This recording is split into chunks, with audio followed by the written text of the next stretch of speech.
아야코, 너 지금 저 한국 남자애한테 완전 속고 있어. 쟤는 일본을 싫어하는데 너를 좋아한다는 게 말이 된다고 생각해? 그리고 너네 아빠 문제는 어떻게 할래? 일본 자민당 국회의원 딸이 저렇게 한국을 좋아하는 남자랑 사귄다고 이야기하면 너희 아버지 얼굴 볼만하겠다. 일본 최고의 명문대로 꼽히는 도쿄대학교의 캠퍼스. 비아냥대는 일본인 남성의 이야기에 아리따운 일본 여대생이 그만 눈물을 흘리고 마는데요. 도쿄대학교를 발칵 뒤집어 놓았던 오늘의 사연 시작합니다. 안녕하세요. 저는 일본 도쿄에 거주 중이고 현재 도쿄대학교 2학년 학생인 아야코라고 합니다. 제 사정 탓에 본명으로 인사드리지 못해 아쉬운데 그래도 이렇게나마 한국분들께 제 이야기를 들려드릴 수 있어 기뻐요. 저는 곧 인생 최초의 한국 여행을 앞두고 있고 이번 상반기 도쿄대 학우들 사이에서 꽤나 이름이 오르내린 엄청난 사건의 주인공입니다. 제가 사실 이렇게 친구들과 온갖 인터넷 게시판에 오르내리는 사람이 될 줄은 몰랐는데요. 그런 건 연예인이거나 인플루언서거나 아니면 엄청난 사고뭉치인 사람에게만 해당된다고 생각했거든요. 그런데 제 한국인 남자친구를 만나 어쩌다 보니 정말 올해 상반기를 너무나 뜨겁게 보내버렸네요. 한국 여행을 앞두고 그간의 일도 정리해볼 겸 한국 여행을 앞두고 설레는 마음을 담아 이렇게 메일을 보냅니다. 제게 벌어진 사건들을 이야기하려면 조금 옛날로 먼저 가야 할 것 같네요. 저는 제가 생각해도 참 모범적인 학창시절을 보냈어요. 애들이 넌 정말 독하다고 혀를 내두를 만큼 열심히 공부했거든요. 일본은 한국과 달리 동아리 부활동도 굉장히 중요한데 악기 연주도 수준급으로 할 만큼 정말 열심히 했고요. 제가 지역 명문고를 다녀서 친구들도 하나같이 유능하고 똑똑했지만 저는 누구나 인정하는 악발이었어요. 아, 저를 싫어하는 친구들은 뒤에서 독한 년이라고 불렀다고 하더라고요. 왜 그렇게까지 버둥거리며 사는지 친구들이 의아해하기도 했는데요. 사실 이런 이야기를 어디서 해본 적이 없어요. 아빠가 너무 무서웠거든요. 그 나이 되면 다들 무뚝뚝하고 엄한 거 아니냐고 하실 텐데 저는 좀 환경이 특이하다면 특이했습니다. 저희 아빠는 자민당 국회의원이시거든요. 언론 매체에서 수시로 노출되는 분의 외동딸이라는 건 생각보다 쉽지 않았어요. 그리고 아버지께서는 항상 제게 공부를 잘해야 하고 학교에서 모범이 되어야 한다고 했어요. 일본은 대부분 지역구도 물려받고 세습 형태로 국회의원이 되는 경우가 많기 때문에 아버지는 언제나 저에게 나를 이어서 국회의원이 될 아이라고 하셨죠. 그래서일까요? 외동딸인 제게 정말 기대가 크셨어요. 아주 어렸을 때부터 제게 아야코 내가 이 아버지의 뒤를 이어 일본을 위해 일해야 한단다. 그러니까 너는 어디서나 모범이 되어야 해. 특히 공부로 다른 사람에게 밀리면 안 된다. 2등은 패배자야 라고 말씀해 오셨거든요. 어머니 역시 제가 어딜 가서 아버지 이름에 먹칠을 하면 안 되니 항상 너는 누가 봐도 빛나는 아이여야 한다고 이야기하셨죠. 그러다 보니 제가 스스로 제게 굉장히 엄격해졌던 것 같아요. 지금 돌이켜보면 제가 좀 세뇌가 되었던 것 같은데 자랑스러운 대일본의 국회의원으로 나라를 끌어갈 사람이라는 사명감 같은 것이 있었습니다. 지금 좀 웃기시죠? 어린애가 그런 사명감을 가졌다니. 그런데 아버지께 하루가 멀다 하고 계속 이런 이야기를 듣다 보니 그런 생각이 저절로 들었던 것 같아요. 이렇게 열심히 살았던 덕에 저는 언제나 아버지께 자랑스러운 우리 딸 열아들 안 부러운 우리 딸이었습니다. 대인관계에서도 부활동에서도 항상 저는 1등이었고 심지어 저는 몸매 관리와 외모 관리까지도 엄청나게 신경을 썼어요. 종종 매체에 저도 같이 사진이 찍힐 때가 있었거든요. 특히 선거철에 유세를 다닐 때면 저도 함께 나가서 인사를 할 때도 있었으니까요. 살도 찌면 안 되고 얼굴도 예뻐야 한다고 해서 어려서부터 피부관리실까지 다녔답니다. 솔직히 좀 답답할 때도 있었어요. 그런데 무서운 아버지가 저를 향해 웃어주시는 그 한순간이 너무 좋아서 그 답답함까지도 즐기게 되었던 것 같아요. 사실 아빠가 좀 무서웠거든요. 밖에서는 너무나 따스하고 웃음 많은 사람이지만 어머니는 종종 아버지께 맞기도 했고 욕설도 많이 들었습니다. 안 보이는 곳만 때려서 사람들은 아무도 몰랐지만요. 아버지 말을 워낙에 잘 들은 탓에 맞은 적은 없어요. 욕도 들은 적 없고요. 대신 아버지가 정한 엄한 기준에 미치지 못하면 벌레 보듯 바라보는 아버지의 눈빛을 받아내야 했죠. 너무 싫었어요. 자민당 의원인 자랑스러운 아버지의 딸이니 아버지의 엄격한 기준을 통과한 국회의원과 어울리는 멋진 딸이 되고 싶었으니까요. 학창시절 내내 엄청난 압박감에 시달리던 전 그래도 대학교를 입학하면서 좀 숨통이 트였습니다. 도쿄대 진학으로 아버지께서는 제게 1차 관문을 통과했다고 하셨거든요. 늘 뭔가 해야 한다고 압박을 주시던 분이었는데 꽤 너그러워지셔서 해외여행도 가고 학교 친구들과 놀러가기도 하고 아르바이트 같은 것을 하며 고생할 필요는 없다며 용돈도 엄청나게 많은 액수로 턱턱 주셨어요. 제가 다니는 도쿄대는 본 전공 공부가 본격적으로 시작되는 건 2학년 가을 학기부터이니 이때까지는 좋은 집안 출신 친구들과 관계를 맺으라고 하셨죠. 아버지의 기준을 통과하기 위한 처절한 학창시절을 벗어난 해방감은 엄청났습니다. 다시 태어난 것 같았어요. 사실 1학년 때에는 친구들을 사귀고 여행을 다니느라 어떻게 흘러갔는지 기억도 잘 안 날 정도였으니까요. 그런데 2학년 때부터는 너무 노는 건 좀 그러니 뭔가 의미 있는 활동도 하면 좋지 않을까 하는 생각이 들더라고요. 아까 말씀드렸잖아요. 미래 국회의원으로서의 사명감이 있었다고요. 또 저도 모르게 자기 검열을 하고 있었던 거죠. 너무 생각 없이 시간을 흘러보냈나 싶어 괜찮은 학내 활동을 찾아보던 중 제 눈에 들어온 것이 있었습니다. 도쿄대로 유학을 오거나 교환학생을 온 외국인들을 위해 학교 가이드를 해주고 일본 생활에 적응할 수 있도록 도움을 줄 학내 봉사자를 모집하고 있더라고요. 해외여행을 가서 관광을 하며 만나본 외국인들은 있지만 외국 사람들과 제대로 관계를 맺어본 적은 없는 터라 재미있을 것 같기도 하고 또 외국 친구를 사귀는 것도 의미 있을 것 같아 신청하게 되었습니다. 그리고 며칠 후 저와 1대1로 한 학생이 매칭되었습니다. 민준이라는 이름의 한국 남학생이었어요. 서울대를 다니는 학생인데 교환학생으로 도쿄대에 왔다고 했습니다. 내심 한국인이 매칭되기를 바라고 있던 터라 정말 기뻤습니다. 왜 한국인 매칭을 바랬냐고요? 제가 작년부터 한국 드라마에 푹 빠져 있었거든요. 제 친구들 중에서는 한국어를 공부하는 친구들도 꽤 많고 한국 여행을 여러 번 다녀온 적이 있는 친구들도 있어서 그 영향을 좀 받았던 것 같아요. 그리고 제가 얼굴, 몸매 관리에 엄청 신경 썼다고 했잖아요. 일본에서는 피부관리실에서 다 한국 제품을 쓰거든요. 피부가 워낙 좋으니까 한국 화장품이 엄청 팔리고 고가의 피부관리실은 다들 한국 제품을 씁니다. 그래서 저도 한국 화장품은 꽤 써봤어요. 그리고 사실 한류가 일본에서 엄청나게 인기가 좋아서 요새 일본에서 인기가 없는 한국 컨텐츠 찾기는 영 힘들죠. 다들 한국 친구도 사귀고 싶어 하고요. 특히 드라마는 한국 드라마가 일본 드라마보다 훨씬 재미있더라고요. 유치하지도 않고 뻔하지도 않고 남녀 주인공들의 용모도 일본 배우들보다 훨씬 뛰어나서 주말이면 넷플릭스를 달고 살고 있습니다. 어느 정도 더듬더듬 한국어 몇 마디는 할 수 있는 정도라 제 한국어를 이 한국인이 알아들을까 하는 궁금증도 있어서 좀 설레기도 하더군요. 그런데 이 들뜬 마음이 표가 좀 났나 봐요. 이날 저녁 식사 시간에 아버지가 물어보시는 거예요. 아야코 너 뭐 좋은 일 있니? 아주 유쾌해 보이네. 아버지가 워낙 바쁘셔서 집에서 함께 식사를 하는 일은 잘 없고 저도 대학교에 들어간 뒤로는 밖에서 사 먹고 들어오는 일이 잦아 이렇게 마주보고 이야기하는 게 오래간만이기도 해서 그간 학교 생활을 어떻게 했는지 이야기를 하며 외국 학생을 위한 학내 봉사활동에 지원한 이야기도 함께 했습니다. 한국 학생이 매칭된 이야기를 하는데 아버지 얼굴이 서서히 굳어가더라고요. 어느 순간 학교 생활에 대한 이야기가 아니라 진땀을 흘리며 이 봉사활동을 제가 왜 지원했는지 자기 변명을 하고 있었습니다. 도쿄대는 교환학생으로 오는 학생들도 자기 나라의 최고 명문대학생들만 오니까 세계 각국의 리더가 될 친구들을 만나고 싶어 신청했고 배정은 학교 사무국에서 랜덤으로 배정하는 것이라 내가 한국을 선택한 것이 아니라면서요. 아버지는 말없이 듣기만 하셨고 이날 저녁 식사는 아주 최악이었습니다. 차갑게 굳어버린 아버지의 얼굴을 보며 밥을 먹는 건 아주 고역이었어요. 토할 것 같았는데 밥을 먹지 않고 일어서면 버릇이 없다고 불호령이 떨어질 것이 뻔해 꾸역꾸역 쓴 약을 먹듯 밥알을 삼켰습니다.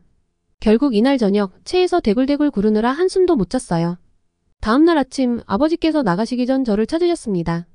아야코, 학교 사무국에서 랜덤으로 배정했다는 그 말이 거짓말은 아닐 테니 그 학내 봉사활동도 잘해라. 하지만 언제 어디서나 너는 다른 사람들과는 다른 모습을 보여야 한다는 거 알지? 너는 아빠의 뒤를 이어 일본을 이끌어 나갈 사람이야. 일본의 한류니 뭐니 하면서 한국 문화가 인기를 얻고 있고 생각 없는 애들은 깍깍거리며 쫓아다니고 있지. 아주 한심하기 짝이 없는 현상이야. 그렇게 바보같이 유행에 휩쓸린다고 해도 너는 줏대 있게 일본의 문화를 더 알리고 지켜낼 수 있는 사람이어야 한다. 당연히 그럴 거라고 생각해. 그렇지? 누가 목을 조르는 느낌이었습니다. 한동안 듣지 않고 살았던 이야기를 또 들으니 머리가 지끈거리더라고요. 아버지께 걱정하지 마시라고 했어요. 한국 학생에게도 일본인으로서 자긍심과 자부심을 가지고 일본의 좋은 면을 잘 안내해주겠다고 했죠. 그제서야 아버지는 만족스럽게 제게 웃어주셨습니다. 아버지가 나가시고 거울을 보니 얼굴 꼬리말이 아니더라고요. 그 한국 학생과 첫 만남인데 이런 몰골이라니. 다른 때보다 신경을 좀 더 썼습니다. 그래도 피곤한 기색이 가려지지 않아 마음에 들진 않았지만요. 기분이 정말 최악이었어요. 수업이 끝나고 만나기로 한 장소에 가보니 한국 남학생이 먼저 와서 기다리고 있더라고요. 그런데 정말 깜짝 놀랐습니다. 저보다 머리가 두세 개는 더 있더라고요. 이제까지 제가 본 남자들 중 제일 큰 남자였어요. 그리고 피부도 너무너무 좋더라고요. 자세히 보니 피부에 뭔가 한 것 같진 않은데 화장을 한 저보다 피부가 좋아 보여 좀 머쓱해졌습니다. 속으로 감탄을 하고 있는데 민준이가 먼저 잘 부탁한다며 친근하게 말을 걸더군요. 꽤 유창한 일본어에 최악이었던 기분이 어느샌가 스르륵 풀리는 느낌이었습니다. 원래 오늘 가서 이 봉사활동 못한다고 할까 하려고 했는데 그런 생각이 쏙 들어갔죠. 민준이와 함께 진행한 일본 가이드는 매 순간이 설렘의 연속이었습니다. 드라마에서 본 한국 남자들이 환상이 아니라 다들 이렇게 친절하고 매너가 좋은 거구나 싶더라고요. 무엇보다 놀라운 건 민준이의 깔끔함이었습니다. 사실 일본 남자들 중에 이렇게 깔끔하고 보송보송한 상태로 다니는 사람들은 몇 없거든요. 양치도 자주 하지 않아서 입냄새가 나는 사람들이 많아요. 그런데 민준이는 밥을 먹으면 꼭 양치를 해서 입냄새가 안 나는 건 물론 치열도 아주 고르고 예뻤습니다. 게다가 늘 은은한 향수향이 풍겼죠. 게다가 그 딱 벌어진 어깨라니. 일본 남자애들은 다들 왜소한 편인데 민준이는 어깨가 넓어서 제 어깨의 3배 넓이는 되는 것 같았어요. 그래서인지 흰 티 하나만 걸쳐도 멋있더라고요. 여느 일본인과는 다른 모습에 어느 순간부터 민준이와 만나는 날이면 옷을 심혈을 기울여 고르고 화장도 신경 써서 하게 되더라고요. 그리고 만나기 전날부터 두근두근한 마음으로 잠을 잘 못 이루고 있는 절 발견했습니다. 아버지 표현을 빌려 한국 문화를 깍깍거리고 좋아하는 한심한 요새 애들이 제가 되어버렸습니다. 솔직히 제가 본 민준이는 일본인들보다 훨씬 매력적이고 좋은 사람이었어요. 게다가 제가 집에 잘 들어갔는지 항상 라인을 보내주고 오늘 고마웠다며 자상하게 남겨주는 메시지는 제 마음을 흔들기 충분했습니다. 한국인들이 이런 매력을 가지고 있으니 한류가 일본에서 유행을 하는 것이 납득이 가고도 남았죠. 만나고 온 날이면 그날 어떤 대화를 했고 어떻게 웃어줬고 어떤 향기가 났는지 하나하나 생각하느라 잠을 설친 적이 한두 번이 아니에요.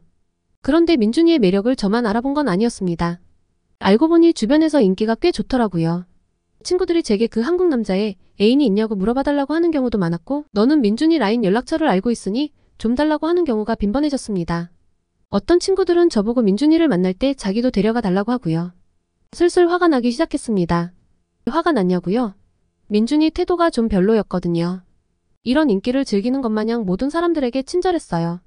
누가 이야기를 하든 항상 웃으며 대해주고 무거운 가방을 들고 가는 학생들이 있으면 달려가 가방도 들어주니 안 넘어갈 여자가 있나요? 전 민준이에게 저도 모르게 짜증을 내고야 말았습니다. 그 친절과 웃음이 자상한 말들이 나에게만 향하지 않고 모두에게 다 베풀어준다는 것이 미치게 싫었습니다. 제가 이렇게 질투심이 많은 사람인 줄은 몰랐어요. 여느 때와 다른 모습에 대체 왜 그러냐고 하더라고요. 민준이는 나에게 관심이 없구나. 나를 좋아했으면 내 이런 모습을 보고 눈치를 채야 정상일 텐데. 하늘이 무너지는 느낌이었습니다. 이렇게 감정이 잘 정리되지 않는 제 자신도 싫었어요. 몸이 안 좋다는 핑계를 대고 먼저 들어가겠다고 했는데 민준이가 너무 곤란해하는 거예요. 의아해서 바라보는데 혼자 중얼거리더라고요. 늘 봐오던 자신감 넘치는 민준이의 모습이 아니라 이상해서 바라보는데 많이 아프냐고 다시 물어보더라고요. 사실 오늘 꼭 하고 싶은 말이 있는데 너가 아플 줄 몰랐다고요. 내게 할 말이라니? 바보같이 실망한 와중에도 좀 궁금하더라고요. 그래서 이제 좀 괜찮아졌다고 대강 얼버무리고 민준이를 따라 이동을 했습니다. 제가 가보고 싶다고 했던 식당을 예약해서 들어갔는데 놀라서 주저앉아버렸습니다. 제게 고백을 하는 이벤트를 준비해놨더라고요. 이게 뭐야? 언제 이런 걸 다 준비했어? 사실 그동안 계속 언제 이 이야기를 하면 좋을까 고민을 했는데 너의 마음이 어떤지 내가 알 수가 없어서 망설였어. 그런데 내가 일본에 평생 머무를 수는 없고 후회하지 않으려면 내가 고백을 해야 할 것 같아. 내가 많이 좋아해, 아야코? 제 귀를 의심했습니다. 대답을 하고 싶은데 도저히 목소리가 나오지 않더라고요. 더 이상 무슨 말을 해야 할지 생각이 안 났어요. 그대로 심장이 터져버릴 것 같은 느낌이랄까요? 내가 좋아하는 사람이 나를 좋아한다니 태어나 처음 겪는 이 감정에 말이 제대로 나오지 않아 그대로 굳어버렸는데 민준이가 저를 따스하게 안아줬습니다. 넓은 어깨에 안겨있으니 세상을 다 가진 것 같았죠. 그렇게 저희는 연인으로서의 첫 발을 내딛었습니다. 민준이와의 하루하루는 정말 행복하고 즐거웠어요.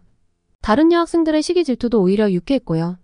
이렇게 자상하고 멋진 사람이 내 첫 남자친구라니 하루하루 구름 위를 걷는 것만 같았죠. 그러던 어느 날 제게 생각하지도 못한 큰 사건이 닥쳤습니다. 바로 류에이 때문이었어요. 류에이는 아버지의 절친한 친구분 아들인데 저랑 같은 동네에서 자랐고 대학도 저와 함께 진학했습니다. 류에이가 대학 합격 직후 제게 고백을 했었어요. 오래전부터 좋아했었다나요. 저는 어려서부터 봐서 한 번도 걔를 남자로 본 적이 없는데 좀 어이가 없었죠. 그리고 키도 저만해서 솔직히 남자로 보이지 않았어요. 그랬는데 그때부터 애가 좀 이상하더라고요. 고백은 거절했지만 오래전부터 알고 있던 좋은 친구이니 잘 지내면 좋을 텐데 뒤에서 저에 대해 안 좋은 소리를 하고 다니더라고요. 대학은 넓고 크니 별 상관이 없겠지 하고 무시하며 살았는데 제가 한국인 남학생과 사귄다는 소문이 어느새 류에이 귀에까지 들어갔던 모양입니다. 제게 라인이 왔어요. 남자친구가 한국인인 거 아버지가 알고 계셔? 안부 인사 하나 없이 다짜고짜 던진 한마디에 식은땀이 쭉 흘렀습니다. 아버지께는 그 한국 남학생 가이드 한 번 해보니 영 불편하고 도움이 되지 않는 것 같다며 그만뒀다고 했거든요. 아버지는 당연히 흡족해 하셨죠. 그런데 한국인과 사귄다. 아버지의 평소 성향을 생각하면 노발대발할 것이 분명했습니다. 우선 거짓말로 넘길 수밖에 없었어요. 아버지도 알고 계셔. 내게 하지 않으셨지만 한 번쯤 그런 경험도 괜찮다고 하셨어. 너가 걱정할 건 없을 것 같아. 읽은 표시는 떴는데 답장이 없더라고요. 이대로 적당히 넘어가나 싶었는데 민준이와 데이트를 하고 집으로 돌아오는 길에 아버지를 마주쳤습니다. 오늘 아버지는 늦는다고 하셨고 혹시 모를 위험을 대비해 항상 집에서 멀리 떨어진 곳에서 헤어지는 데다가 지하철역에 아버지가 나타나실 이유는 없는데 이렇게 지하철역에서 지키고 계셨다는 건 아무래도 누군가가 말을 흘린 것이겠죠. 료에이 이 개자식. 아버지의 심상치 않은 모습에 민준이는 놀라서 아버지를 한번 쳐다보았습니다. 아버지는 민준이와만 이야기를 하고 싶다고 데려가시더라고요. 그렇게 지옥 같은 1시간이 지났고 민준이는 굳은 얼굴로 제게 집에 가보겠다며 지하철역으로 들어갔습니다. 저는 아버지와 함께 집으로 가며 숨막히는 침묵을 맞이했죠. 집으로 들어가서 식탁에서 아버지와 단둘이 마주했을 땐 그냥 기절해버리고 싶었어요. 어떻게 이 위기를 넘겨야 할지 아무 생각이 나지 않더라고요. 긴 침묵을 깨고 아버지께서 입을 열었습니다. 아야코. 지금 내 행동이 내게 어떤 실망감을 안겨주었는지 알고 있을 거라 생각한다. 우리 집안의 명예를 더럽히지 않으려면 너가 어떻게 행동해야 하는지도 잘 알고 있을 거라 생각해. 너는 똑똑한 아이잖니. 그동안 내게 너는 자랑스러운 딸이었어. 자랑스럽길 바란다. 그날 밤 아버지가 어머니에게 아이간수를 어떻게 했길래 저렇게 아야코가 정신 빠진 짓을 하고 다니냐며 심한 욕설과 폭행을 하는 소리를 들으며 한숨도 자지 못했습니다. 처음으로 만난 사랑이었지만 제게 아버지의 벽은 너무 높았어요. 문제는 제 마음이 그 벽보다 더 컸다는 거죠. 민준이가 몹시 보고 싶었습니다. 그리고 아버지에 대해서 공무원이라고만 하고 제대로 설명하지 않았던 것도 사과하고 싶었어요. 민준이가 불편해할까봐 자세한 이야기를 하지 않았는데 얼마나 놀랐을까 싶어 마음이 불편했거든요. 다음날 학교에서 마주친 민준이는 난생 처음 보는 어두운 표정이었습니다. 그리고 묻더라고요. 짧은 만남이었지만 현명한 민준이는 아마 아버지가 얼마나 꽉 막힌 분인지 제가 얼마나 스트레스를 받으며 살아왔는지 다 알아차렸겠죠. 눈물이 왈칵 터져나왔고 저는 한참을 민준이 품에 안겨 울었습니다. 그리고 다시 저희는 조금 더 비밀스럽게 연애를 했어요. 료에이와 친한 친구들, 말을 전할 수 있는 친구들과는 눈에 띄지 않게 데이트 코스도 바꾸고 안에서는 잘 붙어 다니지도 않았어요. 그런데 어떻게 귀신같이 알았는지 료에이가 자꾸 라인을 보내더라고요. 아야코, 민준이는 널 지금 가지고 노는 거야. 그 만남이 말이 된다고 생각해? 아야코, 널 제일 잘 알고 가장 사랑하는 사람은 나야. 그 한국인은 어차피 일본을 떠날 거고 너를 잊을 거야. 너만 상처받을걸? 아야코, 일본 자민당 국회의원이라고 하면 한국에서 어떤 이미지인지 알아? 걔가 한국 친구들과 일본에 대해서 뭐라고 말하고 다니는지 알면 너 민준이 다시는 못 만날 거야. 얘는 정말 미쳤나봐 하고 오는 메시지를 무시했는데 맨 마지막은 마음에 걸렸습니다. 한국 친구들과 일본에 대해서 이야기를 하고 다닌다고? 그러고 보니 민준이는 일본에 유학을 온 한국 친구들과 함께 모임도 종종 가졌어요. 별 신경을 안 썼는데 류혜의 라인 이후로는 괜히 거슬리더라고요. 때마침 민준이가 한국 친구들과 모임을 가지는데 함께 가자고 했습니다. 가서 자기 친구들하고도 인사를 하고 맛있는 한국 음식도 먹으러 가자고 했어요. 류혜의 라인이 좀 걸리기도 해서 민준이 친구들을 봐야겠다는 생각에 흔쾌히 오케이를 했습니다. 친구들에게도 우리 관계를 알리고 민준이의 공식적인 여자친구 소리도 듣고 싶었고요. 민준이 친구들 앞에서 예쁜 여자친구를 사귄다는 말을 들었으면 하는 마음에 전날 밤에 팩도 하고 옷도 미리 골라놓고 아침에 신경 써서 화장도 엄청 공들여 했죠. 민준이의 친구들은 민준이만큼은 아니지만 꽤 멋진 친구들이었습니다. 기본적으로 한국 사람들은 일본인들보다 키가 다 크나 봐요. 어깨도 넓고요. 일본 남자애들은 어깨랑 골반 넓이가 비슷한 일자 체형인데 한국 친구들은 다들 어깨가 제 3배는 되는 듯 했죠. 그리고 한국 학생들이 쓰는 동아리방은 이상하게 쾌쾌한 냄새도 나지 않았어요. 오히려 향긋한 비누향이 가득해서 좀 당황스러울 정도였습니다. 친구를 보면 그 사람을 안다고 하죠. 다들 젠틀하고 멋진 친구들이어서 역시 민준이 주위에는 좋은 사람만 있구나 싶었습니다. 류에이가 괜히 미쳐서 헛소리를 보냈구나 하고 앞으로 무시하겠다고 마음을 먹었죠. 같이 한국 식당에 가서 떡볶이를 먹는데 이런 멋진 남자들 틈에 둘러싸인 저를 부러워하는 일본 여자애들의 시선이 느껴져서 엄청 우쭐해져서 기분도 들떴습니다. 그런데 그때 제 귀를 의심할 만한 말소리가 들려왔습니다. 민준군은 자민당 의원의 이번 발언 어떻게 생각해?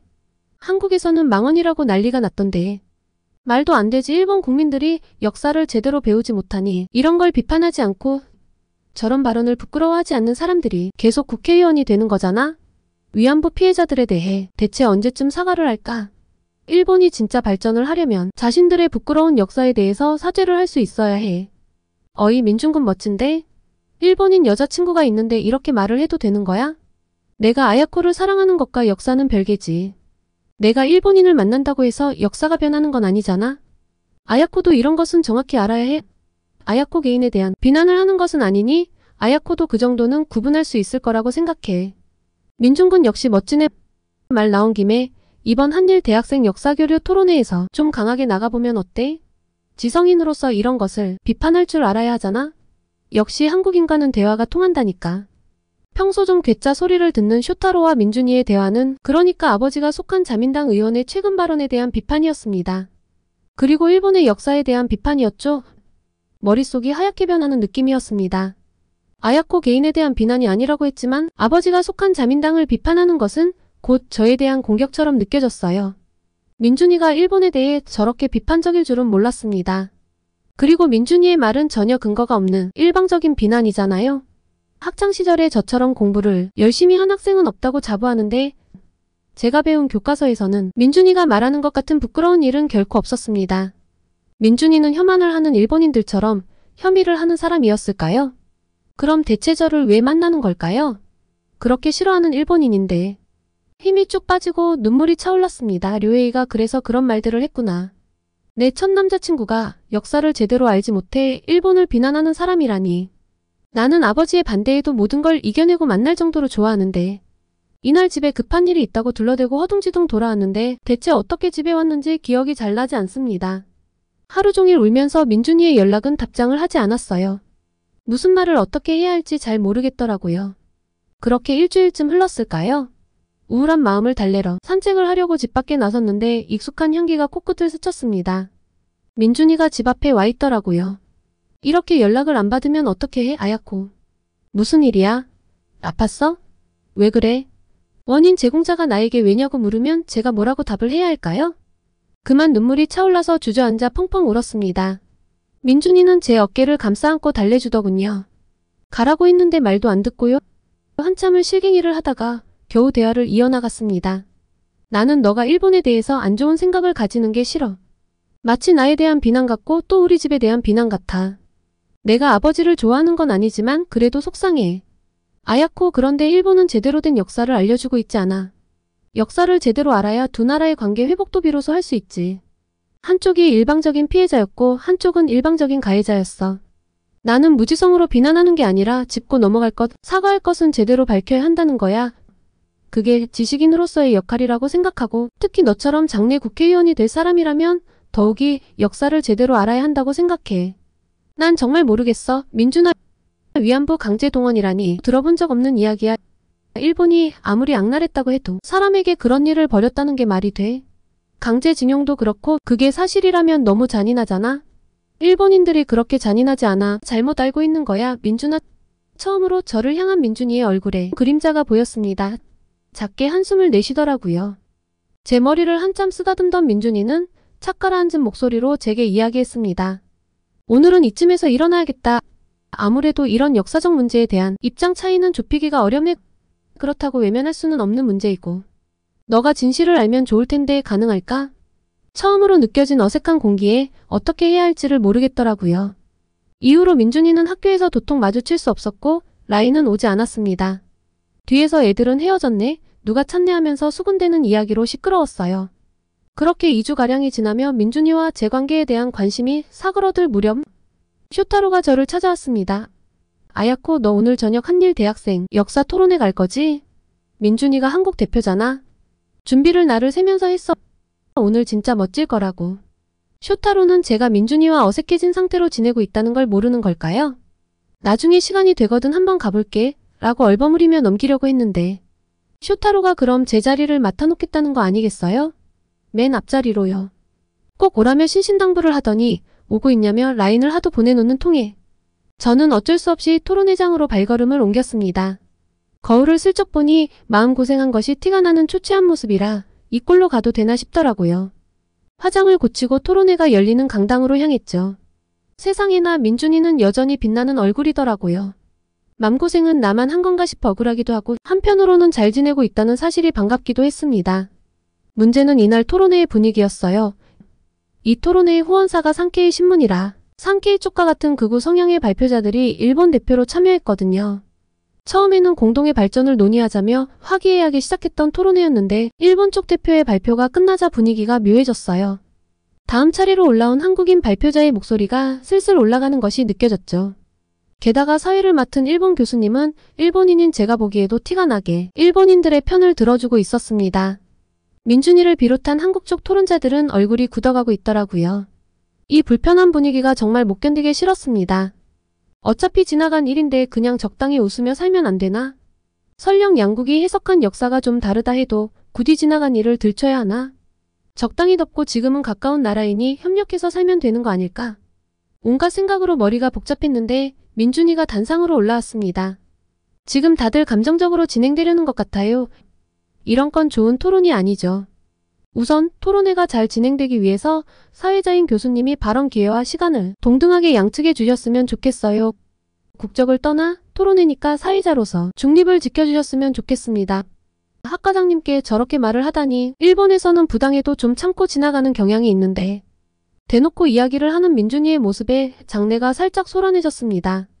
그런데 민준이의 발표가 시작하고 나서는 장내가 찬물을 끼얹은 것 마냥 조용해졌죠. 여러분, 오늘 제가 이야기하고자 하는 것은 일본군 위안부 문제입니다. 많은 분들이 이 문제를 위안부라는 명칭 자체가 잘못되었다고 말씀하시죠. 저는 일본군에 의해 강제동원된 성노예 피해자라고 정의해야 한다고 생각합니다. 민준이의 목소리는 좌중을 압도했어요. 저는 숨을 죽이며 민준이의 발언에 집중했죠. 1991년 김학순 할머니가 처음으로 위안부 피해 사실을 공개 증언하셨습니다. 이후 90여 명의 피해자분들이 명백한 증언을 해주셨죠. 하지만 안타깝게도 일본 정부는 아직도 법적 책임을 인정하지 않고 있습니다. 역사의 진실을 외면하고 있는 거죠. 증언집과 자료들을 제시하며 논리적으로 설명을 이어가는 민준이의 모습은 너무나 당당했습니다. 하지만 토론회장의 열기는 곧 냉랭해졌어요. 일본 쪽 대표 몇몇이 민준이의 말을 끊고 반발하기 시작한 거죠. 지켜보고 있던 관중석도 소란해졌습니다. 군이 직접 관여했다는 증거가 없잖아? 당시엔 합법적이었다고. 피해자라는 증언이 거짓일 수도 있지. 격앙된 반응들의 토론회는 점점 무질서해졌어요. 그런데 민준이는 결코 동요하지 않았어요. 오히려 더 단호하고 정중한 목소리로 말을 이었죠. 여러분, 역사적 사실은 부정할 수 없습니다. 우리에겐 피해자들의 증언과 함께 일본군의 조직적 관여를 입증할 명백한 증거가 있습니다. 제 발언을 부정하기 전에 이 자료들을 한번 읽어보시길 추천드립니다. 민준이가 건넨 자료들을 받아든 일본인 학생들의 눈동자가 흔들리는 순간 교수님이 토론회를 일방적으로 중단시켰습니다. 지금 토론회의 룰을 어기고 일방적으로 자료를 배포하는 행동을 하다니 학생 이게 무슨 짓이죠? 나라를 대표하는데 이렇게 룰을 어겨도 되나요? 우선 토론회는 여기서 중지합니다.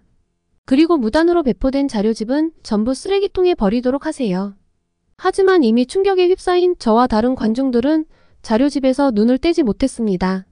학생들 모두 입을 모아 이게 만약 민준이가 거짓으로 만든 자료라면 민준이는 엄청난 능력자일 거라고, 이건 아무리 봐도 진실인데 왜 우리가 몰랐을까, 왜 가르쳐주지 않았을까 하며 모두 혼란에 휩싸였죠. 그런데 그 중에서 저만큼 큰 충격을 받은 사람은 없었을 것 같습니다. 아버지께서는 한국이 왕을 잃고 혼란의 시기일 때 일본이 도와줬다고 했거든요. 주인을 잃고 방황하던 백성들이 더 발전할 수 있도록 서양의 문물도 일본이 전해주고 철도도 깔아주고 항구도 개발해줬다고요. 그런데 자료집은 전혀 반대의 이야기를 하고 있었습니다. 왜 이런 걸 학교에서 이야기해주지 않았지? 너무나 명확한데 제가 이제껏 공부를 했던 시간들이 뭔가 헛짓을 한 것 아닐까 하는 생각이 들었습니다. 조용히 흐르는 눈물을 닦으며 나가는데 민준이가 제 앞을 막아섰습니다. 아야코, 이 토론에 안 올 줄 알았는데 왔네? 뭐라고 이야기를 해야 할지 잘 모르겠더라고요. 우물쭈물하는데 민준이가 먼저 이야기를 이어나갔습니다. 이 토론회에 내가 올 것 같았어. 이 이야기를 너가 들어줬으면 하는 마음으로 준비했는데 다행이다. 좀 충격받았지? 사실 나 너무 혼란스러워. 내가 알고 있던 것과 전부 반대되는 이야기들인데 내 발표를 보면 정말 맞는 말이잖아? 내가 이제까지 배운 건 다 거짓말이고 교과서도 거짓으로 가득 찼던 건데 나는 지금까지 뭘 보고 뭘 들은 거지? 제가 일본인이라는 것이 부끄럽고 실망스러워지는 순간을 맞이한 제게 민준이는 따뜻한 포옹으로 저를 위로해 주었습니다. 몰랐던 걸 알았으면 된다고 내가 아버지의 뒤를 이어 국회의원이 된다고 해도 제대로 알고 있어야 양국이 진짜 발전을 할 수 있을 거라고 했죠. 그래서 이제 민준이의 도움을 받아 역사를 공부하고 있습니다. 슈타로가 알고 보니 역사 바로 알기 동아리의 회장 역할을 하고 있더라고요. 그리고 이렇게 역사를 제대로 알고자 하는 학생들이 도쿄대 안에서도 꽤 있단 것이 놀라웠고요. 사실 알면 알수록 마주하기 힘든 진실이지만 민준이 말대로 제대로 알아야 올바른 정치를 하는 사람이 될 수 있을 거라고 생각해요. 그러니 앞으로도 피하지 않고 현실을 마주보려고 합니다. 우선 그 시작은 한국행이에요. 제 한국행은 단순한 관광은 아닙니다. 물론 한국에 처음으로 가는 것이니 민준이가 자고 나란 한국은 어떤 모습인지 보고 싶기도 한데요. 정말 의미 있는 일정이 포함되어 있거든요. 나눔의 집에 가서 민준이와 함께 할머니들을 만나 뵙고 한 사람의 일본인으로서 사과도 드리고 또 도움이 될 수 있는 활동을 조금이나마 하려 해요. 이렇게 알게 된 내용들을 저처럼 제대로 역사를 배우지 못한 학생들을 위해서 알려주는 활동도 해볼 생각이고요. 이런 활동들을 위해 역사 공부는 물론 한국어 공부도 조금씩 하고 있습니다. 아버지요? 아버지는 아마 영원히 변하지 않을 거예요. 가장 최악으로는 제가 집을 나오는 것까지도 각오를 하고 있습니다. 하지만 부끄러운 역사를 대강 덮어두고 지나가는 건 민준이 말대로 사람이 할 짓이 아닌 것 같아요. 제가 풍족하게 자란 것도 어찌 보면 누군가의 눈물을 기반으로 이렇게 자라난 것일 수도 있잖아요. 이런 것들을 조금이나마 갚으려면 아버지의 뒤를 이어 자민당 의원이 되었을 때 제대로 된 생각으로 바른 시각으로 역사를 바라볼 수 있는 사람이어야 한다고 생각해요. 올 겨울엔 한국에 방문해서 제 인생을 뒤흔들어 놓은 민준이와 함께 제가 몰랐던 것들을 조금 더 직시하고 또 알아보는 시간을 가지려고 합니다. 사실을 확인한다는 게 때로는 가슴이 아프고 부끄러울 수도 있겠지만 더 이상 외면하지 않기로 마음먹은 만큼 많은 응원을 해주셨으면 좋겠어요. 올 겨울에 한국에 와서 또 한 번 이야기를 전할 수 있으면 좋겠네요. 저의 긴 이야기를 들어주신 한국분들 모두 건강하시고 행복한 나날들을 보내셨으면 좋겠습니다. 오늘은 도쿄대를 뒤흔든 일본 국회의원의 딸과 서울 대생의 사연을 전해드렸습니다. 오늘의 사연 재미있게 들으셨나요? 오늘의 사연이 마음에 드셨다면 구독과 좋아요를 눌러주세요. 여러분의 구독과 좋아요는 계속해서 좋은 사연을 소개할 수 있는 힘이 됩니다. 이상 감동저장소였습니다.